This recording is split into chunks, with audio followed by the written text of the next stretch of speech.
What's up everybody, Michael here, and in today's video we're going to be talking about why every agency needs a downsell. Now if you're new to the channel, hi, I'm Michael and I've been running agencies since 2015 and currently run DFY meetings where we book sales calls for B2B companies. And in today's video I want to break down why downsells are so important, what they are, and some examples if you've never heard of them.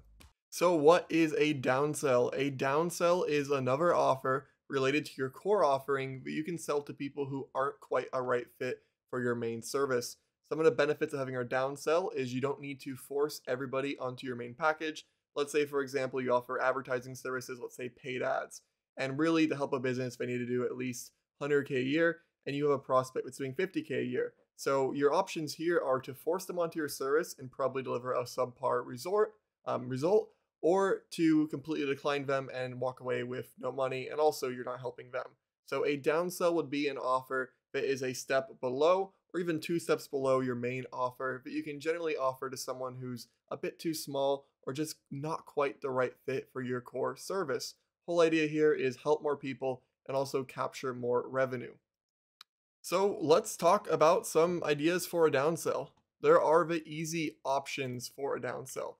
So the first one is going to be consulting calls, ideally in a package. So why would you want to sell consulting calls in a package? Well, instead of selling one call, let's say for $250, you should initially pitch 4 calls for $1,000. Because if you suggest 4 calls, people will likely pay for it. If you suggest 1, they'll also likely pay for 1. So ideally want to increase our order value by pitching a package of calls. You can even do a discount. For example, let's say that it is 4 calls for $1,000. Let me just format this correctly here. So we have 4 calls for $1,000 or 300 for 1 call. So you're getting a little bit of a discount if you're going to book 4 calls. And again, let's say that you offer some type of service and they aren't a good fit, but maybe they can do it in-house. They have a lot of time. They're a smaller business. You could just coach them on the systems, processes, and tactics you use. That way they still get a benefit, but they don't have to be forced into the box of fitting for your main service.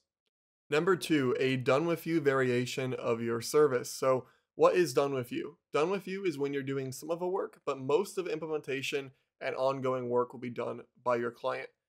For example, let's say that you offer Facebook ads for e-commerce brands. A done with you variation might be that you'll write the initial copy, you'll help set up the initial landing page, and then after that, your client would maintain the ads, optimize the ads, and continue split testing copy, where you talk to them, let's say on a once a week or once a month, or maybe email support basis to help them moderate. So you are doing some of the work. It's going to be more work being done than, say, a consulting call where it's just giving suggestions, but it can still be at a lot lower cost to you, take less of your team's time, less of your times, and be more affordable for a prospect who maybe doesn't have the budget for your core service. Next, we have a one-time setup. So rather than a retainer that's month to month, maybe you have a 3-month or 6-month contract, this would just be a one-time, more affordable setup. For example, let's say that you offer email marketing for e-commerce.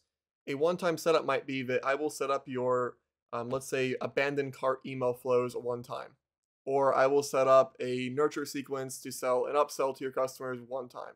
They are paying one time for implementation, so it's much more affordable. It's also quick for you. You can set up a template and you can just rinse and repeat. So a one-time setup is another good option. I would recommend that you don't have all 3 of these. However, maybe you have 1 or 2, and you can always split test them at the end of your offer.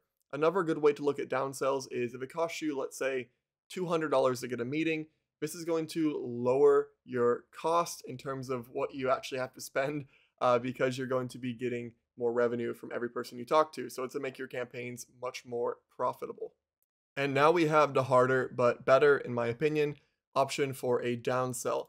And that would be a do-it-yourself / maybe a little bit done with you program. So essentially a course, training program, implement it yourself program, whatever you want to call it. And I'll give a real example of my business.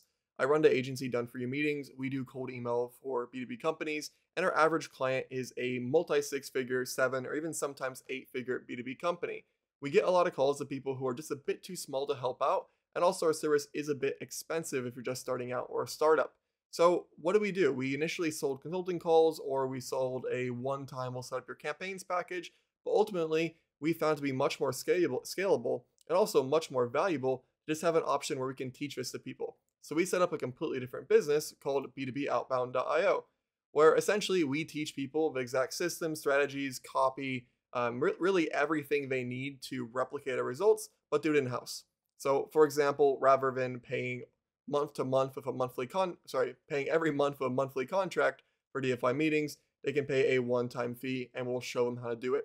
In this case, we have a course, we have group calls, and also one-on-one calls. So it is a bit of done with you, with done do it yourself, but it's much more scalable. And also this is great even for a beginner. You don't have to be somebody who's doing 50 to 100,000 a month to really benefit. So that's a real life example of a standardized do-it-yourself / done with you hybrid for a downsell. I hope this was helpful and you got some ideas. If you have any questions about what a downsell could potentially be for your agency, go ahead and leave them in the comments and I will get back to you.